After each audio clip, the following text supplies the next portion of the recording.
Saya ingat satu kenangan tentang Pak Lah ni adalah ketika dia disisihkan pada tahun 90-an. Tapi Pak Lah tak diketepikan langsung. Dia jadikan Menteri Luar, tapi media diharamkan membuat liputan terhadap Pak Lah. Jadi ada satu kali ni, bos saya dengan beraninya, Johan Jaafar, minta saya interview Pak Lah. Ketika tu dah ada arahan bahawa Pak Lah tak dibenarkan muncul dalam mana-mana media kerana dia berada dalam kem yang berbeza. Jadi Pak Lah Menteri Luar. Pergilah ke ofis Pak Lah. Maaflah saya guna perkataan Pak Lah Tun Abdullah. Tuan-tuan Fahmi ni lebih casual adalah jumpa Pak Lah di pejabat dia.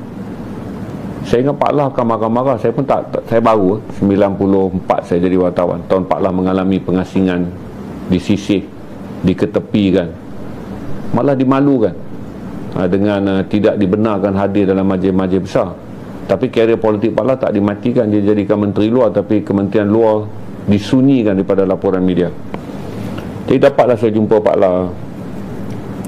Saya masih ingat ayat dia. Kalau pekerjaan ni, kalau jumpa saya, interview saya ni jadi susah untuk kamu dan jadi susah untuk ketua kamu, cakap tak perlu. Dia kata Pak Lah masih menteri, kamu wartawan, ketua kamu pun makan gaji lagi. Nanti kerana Pak Lah semua orang hilang pekerjaan. Waktu saya sedih kalau ingat.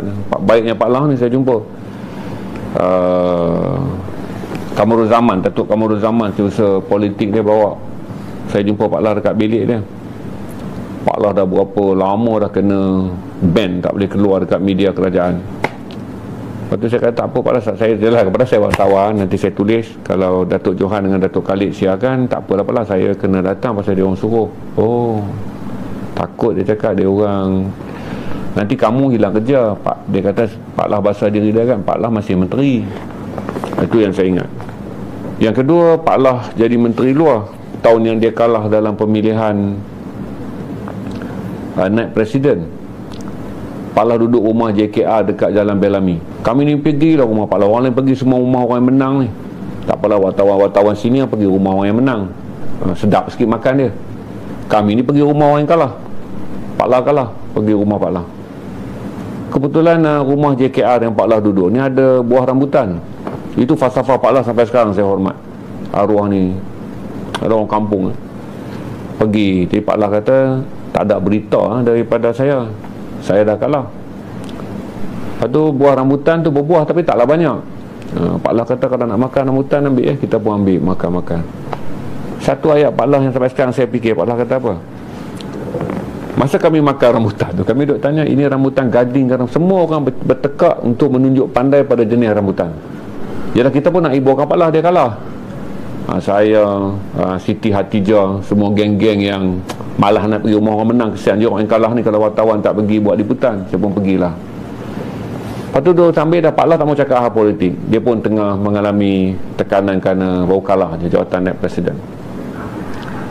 Kami pun ambil lah buah rambutan dekat kawasan pekarangan rumah dia di Jalan Bellamy tu. Dulu menteri-menteri ni duduk di Jalan Bellamy. Masih lagi rumah ke JKR yang disediakan untuk menteri kabinet. Bertekap-tekap Pak Lah nak berhentikan wartawan ni berkelahi pasal nak kelaskan rambutan apa. Ini rambutan gula macam-macam lah Pak Lah tahu pasal buah rambutan. Padahal wartawan ni mana ada bapak dia tanah rambutan pun. Lepas tu Pak Lah cakap, inilah kita sifat manusia.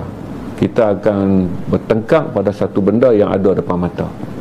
Tapi saya pun tak tahu dia kata siapa yang tanam pokok ni. Kita makan buah dia. Lepas tu kita berkelahi pula ke atas hasil yang dia tanam untuk kita makan. Jadi Pak Lah bagi dia tu saya dapat satu pengajaran yang saya pegang sampai sekarang, bahawa sifat orang Melayu ni dia akan kelahi pada hasil walaupun sepatutnya dia patut terima kasih.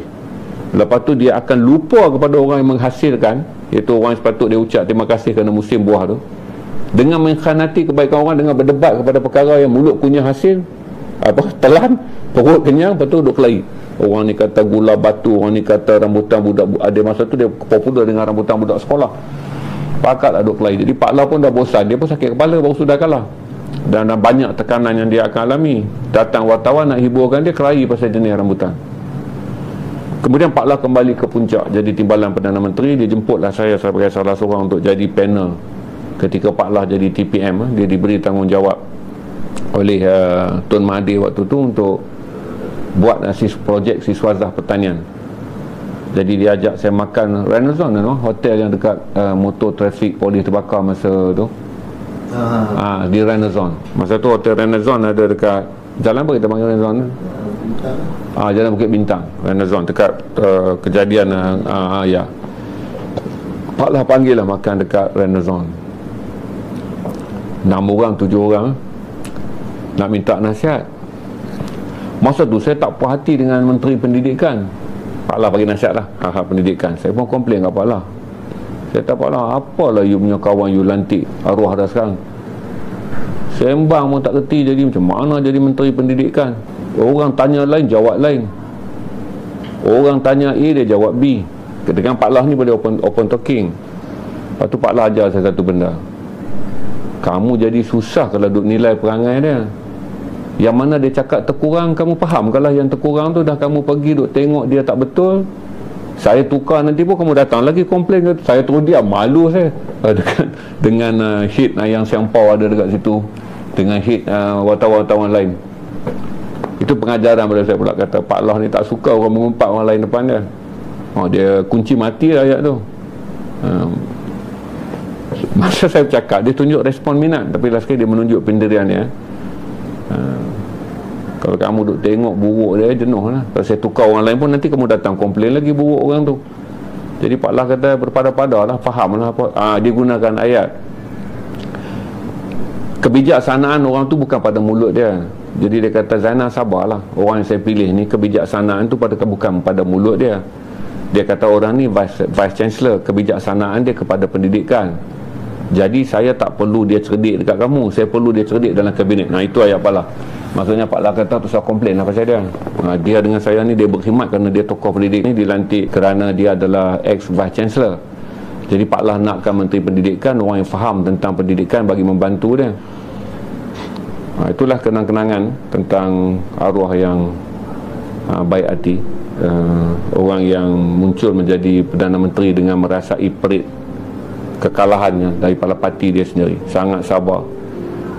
Bila dikenakan sekatan tu, dia masih lagi bekerja. Itu saya ucapkan takziah dan al-Fatihah kepada Tun Abdullah Badawi yang disahkan kembali ke rahmatullah pada pukul 7.10 malam tadi di Institut Jantung Negara. Itulah al-Fatihah untuk Pak Lah. Auzubillahi minasyaitonirrajim. Bismillahirrahmanirrahim.